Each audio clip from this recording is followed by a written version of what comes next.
Bonjour à toutes et à tous. Alors vous êtes un peu moins nombreux que vendredi soir à la salle des fêtes. On était presque 300, mais on est assez nombreux déjà pour pouvoir échanger et discuter. Parce que l'objectif de ces rencontres que je fais dans les quartiers maintenant depuis plusieurs semaines, on a commencé par Bellevue, aujourd'hui c'était Marigny, c'est effectivement d'aller à la rencontre de la population.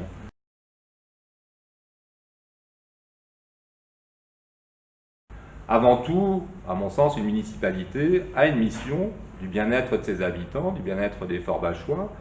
Et ce bien-être passe par des choses qui sont relativement simples, mais sur lesquelles, à un moment, il faut donner des priorités.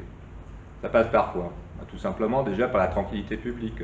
C'est vrai qu'on a renforcé, durant ces 2 mandats, les moyens de la police municipale. On a installé de la vidéoprotection en cœur de ville. Il faut sans doute l'étendre, quoi.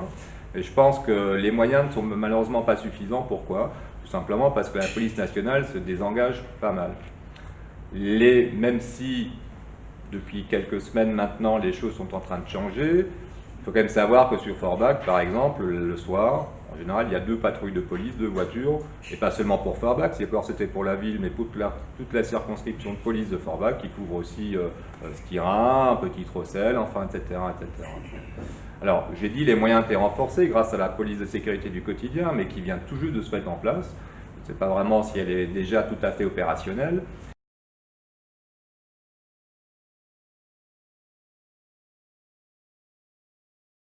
Et il faut absolument qu'on puisse faire travailler cette police nationale avec notre police municipale, pour laquelle il faudra qu'on renforce les effectifs. Alors, je ne promets pas de la doubler, on ne pourra pas le financer. Par contre, je veux l'augmenter les effectifs de 30%. Alors, pas pour mettre plus de PV ou de verbalisation, etc., mais bien pour être cette police de proximité qu'il nous faut, que ce soit dans les quartiers, que ce soit au cœur de ville, une police qui aille vers la population, une police qui aille vers les commerçants aussi, qui ont besoin de ce contact, pour tout simplement créer des liens, créer un réseau, et pouvoir assurer cette tranquillité publique qui est absolument nécessaire pour tout citoyen. C'est quand même pas normal qu'on puisse estimer ou avoir peur de sortir de chez soi le soir 19h. On passe quand même une ville où il fait bon vivre, et c'est absolument pas normal qu'il y ait ces craintes-là, il faut pouvoir y répondre.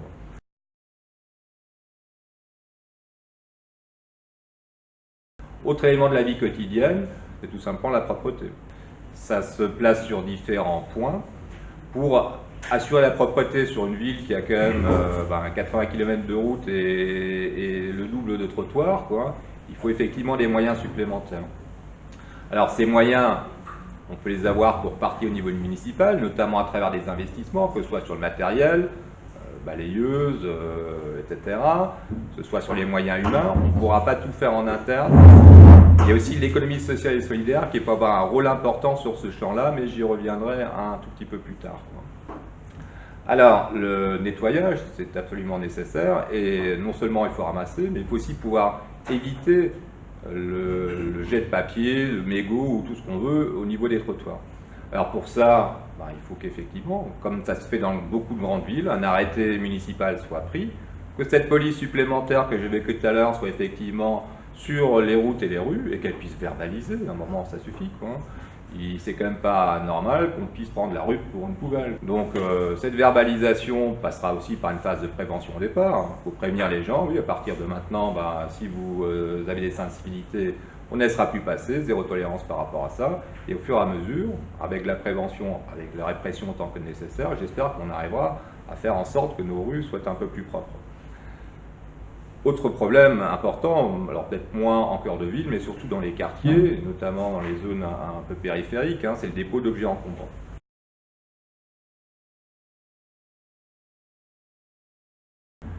Les encombrants qui sont déposés tôt ou tard, il faut bien les ramasser, et moi je pense qu'il faut plutôt les ramasser tôt que tard. On sait très bien qu'un dépôt sauvage va entraîner des dépôts supplémentaires, donc la ville de toute façon intervient, autant le faire de manière anticipée.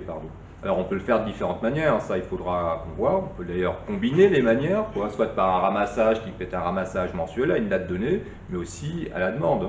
Ça, il y a beaucoup de municipalités qui mettent en place un service où on appelle la mairie, on convient d'un rendez-vous et une équipe vient pour débarrasser les personnes des encombrants qu'elles n'arrivent pas à se débarrasser. Je pense surtout aux personnes âgées, etc., qui n'ont pas forcément les moyens ni le véhicule pour pouvoir déplacer ces différents objets encombrants. Et quand il y a un déménagement, plutôt que de les retrouver au pied de l'immeuble, c'est quand même mieux de les débarrasser tout de suite, quitte à faire payer un minimum. Hein. Ça, il faudra qu'on l'envisage par la suite aussi.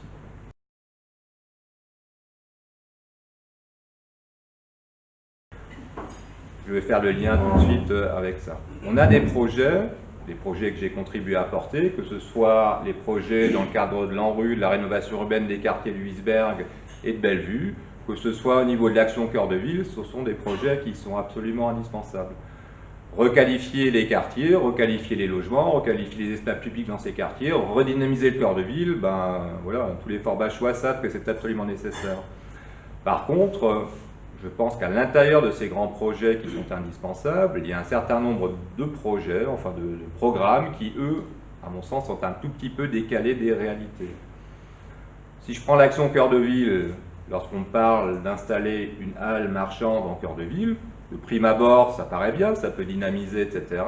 Simplement, il faut regarder un peu derrière. Si on installe une halle marchande avec 10 cellules commerciales supplémentaires, alors qu'on a déjà plus de 23% des commerces de Forbach qui sont vacants, je trouve que c'est un peu une hérésie. Par ailleurs, cette halle, il faut le savoir, nécessiterait des aménagements urbains, c'est-à-dire c'est d'installer cette halle sur l'actuelle place du marché. Simplement, elle aurait une telle ampleur qu'il faudrait racheter 2 immeubles, l'immeuble où se trouvent les assurances Kiffer, et l'immeuble qui était à côté. Donc les racheter, les raser pour donner une perspective pour pouvoir installer cette halle. Alors là aussi, c'est un projet d'architecte qui est très beau, mais est-ce que la ville de Forbach a vraiment les moyens de se payer ça? Est-ce qu'on n'a pas avant d'autres priorités?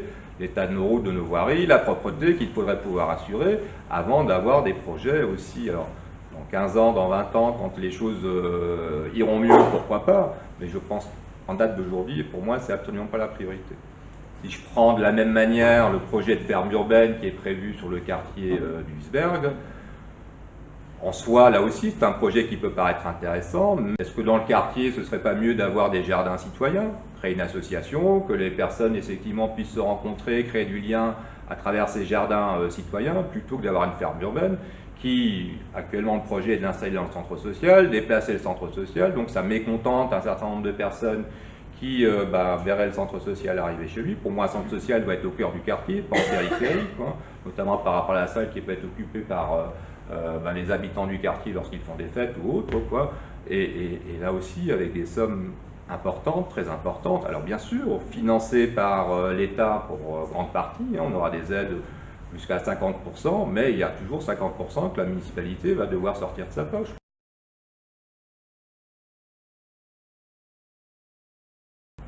Moi, je crois que, avant tout, je l'ai dit, je le répète, le rôle d'une municipalité, c'est d'assurer le bien vivre de ses habitants, le quotidien, la propreté, la tranquillité, l'état de nos voiries et de nos routes, et pas d'avoir des grands projets, il faut en avoir, de requalification, etc., mais pas des grands projets qui bloqueraient les financements de tout le reste, parce que l'ensemble des moyens disponibles de la ville irait là. La ville dépense en moyenne, en matière d'investissement, 6 millions d'euros par an. Sur les 8 ou 9 millions d'euros qu'on a sur le budget d'investissement, il y a 3 millions qu'on rembourse sur la dette. Il y a toujours une dette qui est importante, même si on l'a baissé, et on a 6 millions. 6 millions, ça peut paraître beaucoup. Comme cette halle qui coûterait plusieurs millions, quand on a la ferme urbaine qui aurait le même tarif, les 6 millions, ils sont vite dépensés, même si on a une aide. Et on a tellement d'autres choses à faire avant d'avoir ces grands projets qui sont décalés tout simplement par rapport aux besoins de la population.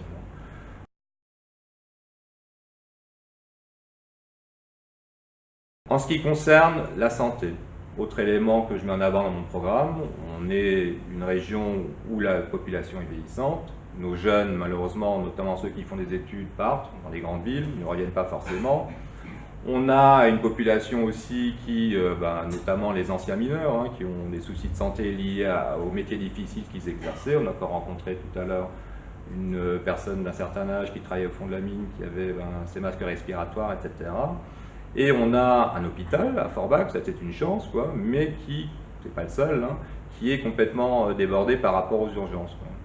L'idée de l'hôpital, on a été rencontrer la directrice il y a quelques semaines, est de créer effectivement une maison de santé. Certains voudraient avoir la maison de santé dans leur quartier, juste à côté de chez eux. Je pense qu'il faut travailler effectivement avec les bailleurs sociaux pour créer des cellules pour que les médecins puissent venir s'installer. Mais une maison de santé, à mon sens, elle a tout toute sa place à côté de l'hôpital, pour tout simplement désengorger les urgences.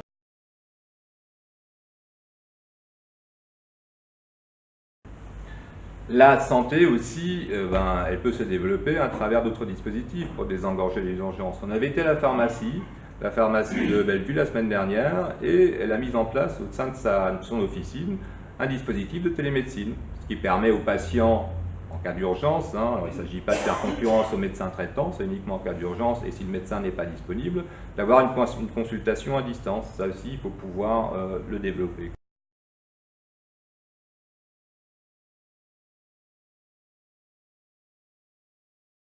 Ces personnes qui arrivent ici à Forbach, déjà il faut voir avec l'État, c'est clair, avoir une action forte vers le préfet, vers le ministère de l'Intérieur, pour qu'on arrête effectivement l'afflux de personnes ici à Forbach. On ne peut pas accueillir tout le monde.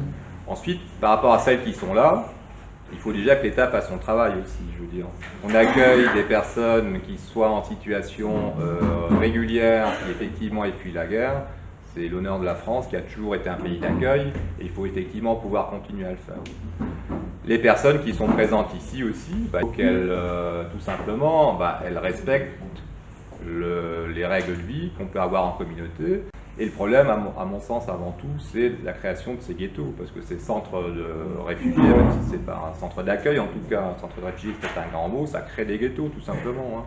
On a beaucoup d'appartements vacants sur l'ensemble de la communauté d'agglomération. Il faut pouvoir que ces populations puissent s'installer à gauche ou à droite, à partir du moment où ils ont effectivement un statut de réfugié, et qu'elles puissent s'insérer, si elles ont vocation à rester en France, s'insérer au niveau de la population, comme l'ont fait les personnes qui sont venues par le passé, venir travailler ici en France.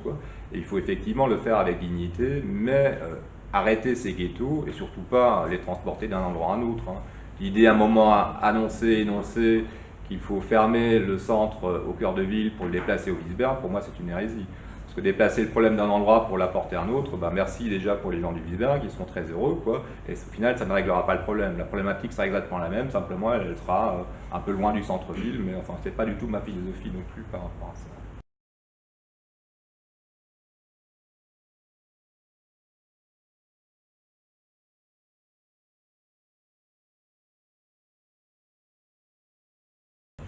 Moi, il est clair, et j'ai eu l'occasion de le dire suite à la question que vous m'aviez posée l'autre soir, ce nouveau dispositif a apporté du plus à certains endroits, du négatif à d'autres. Bonsoir, prenez place, je vous en prie. Mais pour moi, il n'est pas question de changer de manière arbitraire, sans avoir consulté largement la population. Alors bien sûr qu'on a pensé une autre solution qui permettrait de désengorger peut-être une partie de la rue des Jardins avec la rue principale, etc. Mais ce n'est pas à moi de trancher. Moi, si je suis élu et que je suis saisi effectivement par les habitants de Marino concernant cette question, on étudiera ensemble 2 ou 3 propositions qui pourront améliorer les choses, modifier les choses, voir ce qu'il est possible de faire ou de ne pas faire. Si une solution se dégage de manière, je veux dire, presque automatique, voilà, effectivement, ça c'est la solution, et qu'il y a presque un consensus, c'est ce qu'on fera. S'il n'y a pas de consensus, on interrogera Bonsoir, monsieur. Entrez, asseyez-vous. On interrogera tout simplement la population. À un moment, il faut redonner la parole aux Forbachois et pas parler simplement leur nom. Alors c'est sûr qu'en tant qu'élu, on est les représentants des Forbachois, mais c'est pas parce qu'on les représente qu'on doit tout décider en place et en lieu, à leur place, et tout simplement. Et c'est pour ça, et je terminerai par ça, et je vous redonnerai la parole ensuite, qu'il faut absolument pouvoir développer la démocratie participative.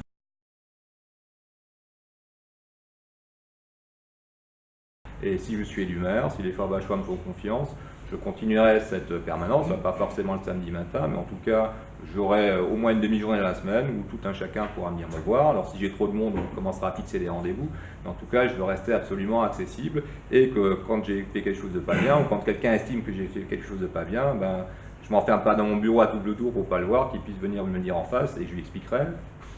Et on discutera, et on se mettra d'accord ou pas, mais en tout cas, voilà, il pourra me voir sans problème par rapport à ça.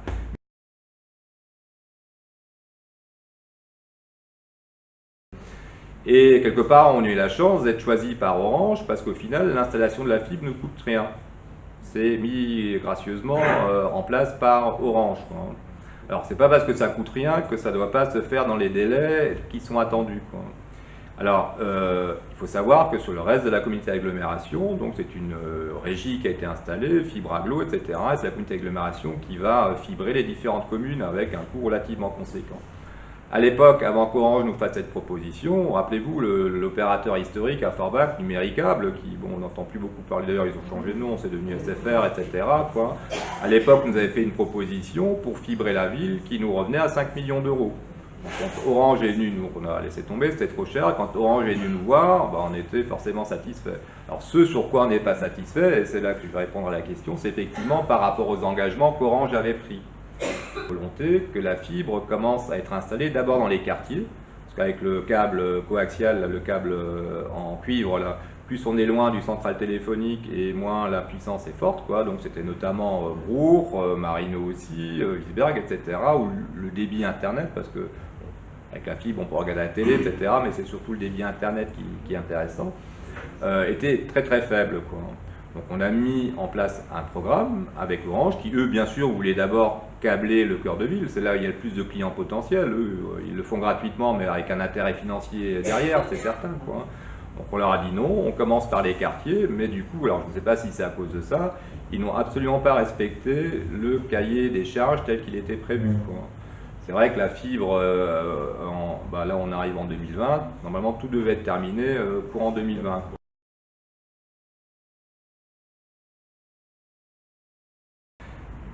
Déjà, il faut bien savoir de quoi on parle, quoi. Effectivement, alors, les déchetteries comme tout ce qui est ramassage, etc., des poubelles, des déchets ménagers, ça ne relève pas de la ville, même si la ville assure le ramassage en cœur de ville, mais elle le fait pour le compte de la communauté d'agglomération, ça relève bien de la communauté d'agglomération, quoi. Et c'est encore différent du SIDEM, hein. Le SIDEM ne gère pas les déchetteries, hein. Le SIDEM fait la collecte d'un certain nombre de déchets que les collectivités ramènent à des points comme là, hein, le quai de déchargement, quoi. Ensuite va les transformer pour partie, enfin, etc. Et le SIDEM, c'est un véritable problème. Ça, c'est peut-être pas l'objet ici à Marino.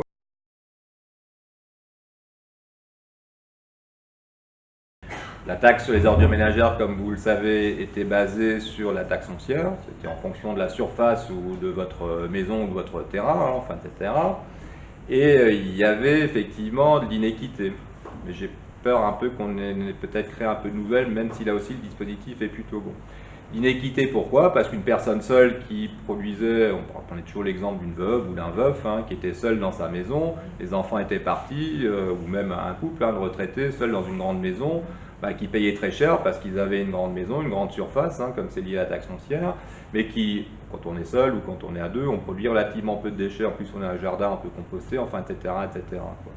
Alors, l'idée était de mettre en place un dispositif qui soit plus juste et qui surtout qui incite effectivement à produire moins de déchets. Alors, sans parler de sauver la planète, hein, c'est pas à nous tout seuls, mais enfin, si chacun s'y met, on finira peut-être par y arriver, mais c'est nécessaire, même si c'est une goutte d'eau dans un océan, comme je dis souvent, hein, il faut que ça se fasse à tous les niveaux, au niveau individuel, au niveau d'une ville, au niveau des industries, au niveau d'un État et au niveau mondial. Hein, mais si chacun commence par balayer devant sa porte, on va peut-être y arriver. Enfin, je suis en train de dévier un tout petit peu. Hein.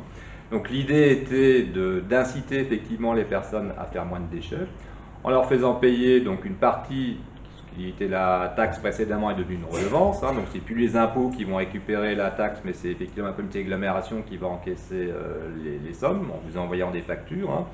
Donc une partie qui est une partie fixe, qui représente 266 €, et une partie qui est une partie liée à la production de déchets, au poids, hein, 0,175 centimes d'euros le kilo, hein, et qui est pesé au moment où les bacs sont prélevés. Alors bien sûr, il y a les cadenas aussi qu'il faut payer, 20 € en plus, hein, et ça fait quand même beaucoup d'argent. On a discuté avec beaucoup de personnes, même des personnes ici présentes dans la salle, hein, qui payaient entre 150 ou 200 € en tout et pour tout de taxes sur les ordures ménagères, quoi. Actuellement, déjà rien que sur la part fixe, on arrive à 2... Pardon? Rien que sur la... Pardon? On est forcément au-dessus. Alors qu'on est d'office au-dessus. Alors, le système va permettre à certaines personnes de payer moins, mais j'ai bien peur que pour beaucoup de personnes, elles payeront effectivement plus, quoi. Moi, ce que je propose, alors là aussi, c'est pas une décision du maire de Forbach, hein, c'est une décision qui sera prise à la communauté d'agglomération. De toute façon, bon, sur 2020, c'est voté, c'est fait, on ne pourra plus le changer, mais c'est encore remettre l'ouvrage sur le métier et qu'on examine peut-être la possibilité. Alors, il faudra peut-être augmenter un tout petit peu parce que c'est une question d'équilibre. Hein. Là, ça coûte, la gestion des déchets coûte à la communauté d'agglomération entre 12 et 13 millions d'euros par an, quoi. C'est pas rien. Hein. Il faudra qu'on fasse peut-être comme ils l'ont fait à Frémin-Merlebach, que cette partie fixe soit modulée en fonction de la composition de la famille. Peut-être qu'une personne seule paye moins cher, une personne 2, 3, 4, plus on est, plus on produit de déchets. Bien sûr, le fait qu'on paye aussi une partie par rapport à ce qu'on produit crée cet équilibre, mais qu'une personne passe du simple au double au niveau de sa taxe, enfin c'est plus la taxe, la redevance sur les ordures ménagères, ça paraît effectivement beaucoup. Et moi, ça, il faudra qu'on le revoie. Parce que, effectivement, l'année dernière, j'ai payé 275 euros. Si je produis 0 déchet, j'en ai déjà pour 266. Voilà, Alors j'attends avec impatience la facture fictive. Et je pense que je serai assis lorsque vous ouvrirez l'enveloppe.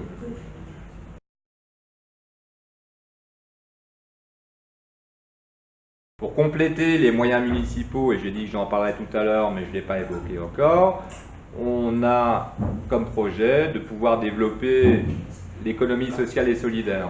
L'économie sociale et solidaire, c'est quoi? C'est en fait un dispositif qui permet à des structures d'insertion, voilà la présidente de la régie de quartier par exemple, on a l'AITBH ou on a d'autres structures, Emmaüs aussi qui a des structures d'insertion, de développer de l'emploi sur des créneaux d'activité qui ne sont pas forcément occupés par le secteur marchand. Alors, il ne s'agit pas de faire concurrence à d'autres entreprises, hein, il ne s'agit pas de leur prendre leur marché et qui fait mettre la clé sous la porte, hein, et qui permet comme ça de remettre au travail les personnes les plus éloignées de l'emploi, grâce à des contrats aidés au départ, mais comme a pu le faire Emmaüs sur certains champs d'activité, l'idée aussi c'est de pouvoir développer l'activité pour la rendre pérenne, qu'elle devienne quelque part une opération marchande, hein, toujours dans un but d'insertion, ça va de soi. L'idée n'est pas de faire du bénéfice, en tout cas si du bénéfice est fait, on le réinjecte pour développer l'activité et pour embaucher d'autres personnes. Et grâce à ça, on peut effectivement apporter des moyens supplémentaires à la ville, à travers des marchés que l'on peut passer, hein, sur la propreté, c'est un des champs qu'on a évoqué tout à l'heure, donc ça permet de faire plus sur la propreté sans forcément recruter au niveau ville, quoi, et en étant aidé par des financements de l'État. Il existe au niveau national un dispositif qui s'appelle Territoire zéro chômeur de longue durée, qui est mis en place notamment dans certains quartiers de Metz pour voir de ce qu'il y a de plus proche. Il n'y a pas de raison qu'on ne puisse pas le mettre en place ici sur Forbach, plus qu'ils ne le font actuellement dans les commerces, etc. Et c'est tout un cercle vertueux qu'on peut ainsi mettre en place. Et aussi créer des dispositifs nouveaux, d'entraide entre les personnes, notamment les moins favorisées, hein, à travers des dispositifs de banque de temps, hein, comme la corderie.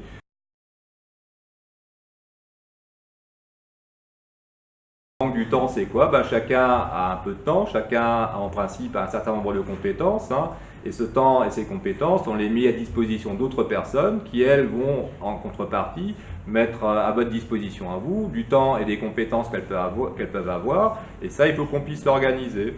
Et on souhaite effectivement pouvoir le mettre en place, notamment à destination des personnes, on n'avait que les personnes âgées ou les personnes... c'est pas que je regarde que je pense aux personnes âgées, mais c'est toi qui en parlais. Hein. Et il faut pouvoir le mettre à disposition de ces personnes les plus vulnérables. Hein. Là aussi, ça crée du lien social. Hein. Alors, c'est pas de l'argent qui sera distribué, c'est du temps et de la compétence. Hein. Mais en tout cas, ça crée beaucoup de lien social et ça permet d'aider tout un chacun en fonction des problématiques qu'il peut avoir et des difficultés qu'il peut rencontrer. Hein. Voilà, c'est un échange, en quelque sorte, un échange de bons procédés qui est bénéfique à tout le monde.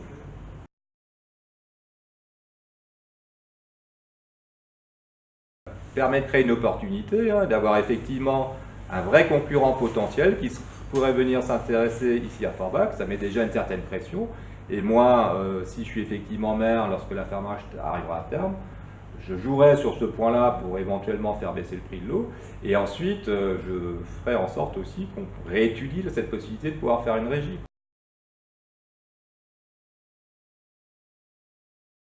En fait, tout part de là. Hein. Le contact avec la population, l'échange, les discussions. C'est pour ça que, comme vont le faire d'autres candidats, hein, je ne suis pas le seul à vouloir le faire, hein, qu'il faut qu'on ait ces rencontres dans les quartiers, que j'ai passé une grande partie de la journée discuter avec les gens. Hein. Et ça, il ne suffit pas de le faire une fois tous les 6 ans quand arrivent les élections. Il ne suffit pas voilà, de prendre son bâton de pèlerin entre décembre et le mois de mars. Hein. En plus, il fait froid, donc c'est pas agréable, quoi. Il faut le faire de manière très régulière. Alors, pas forcément en faisant du porte-à-porte comme on le fait lors des élections, mais en tout cas en mettant en place un véritable dispositif de démocratie participative. Hein. Alors il existe pour partie, mais qu'on le redynamise, qu'on donne de véritables responsabilités aux personnes qui y sont, et qu'on prenne surtout en compte, qu'on les considère en prenant en compte leurs propositions, en débattant, en discutant. Tout part de là.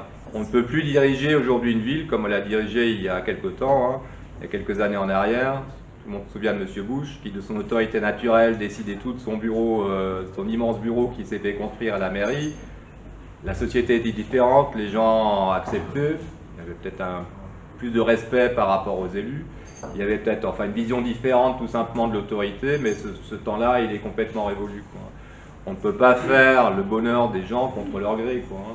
Je veux dire, et il faut ce dialogue, continuer avec la population, pour tout simplement accomplir les missions qui sont celles d'une municipalité et qui sont les missions de la vie quotidienne. La vie quotidienne, c'est ce qui fait le bien vivre ensemble, hein, c'est ce qui permet aux gens, de tout simplement aux concitoyens, aux habitants, c'est ce qui leur permet d'être heureux, c'est peut-être un grand mot dans leur ville, mais en tout cas de se sentir bien dans leur ville, quoi.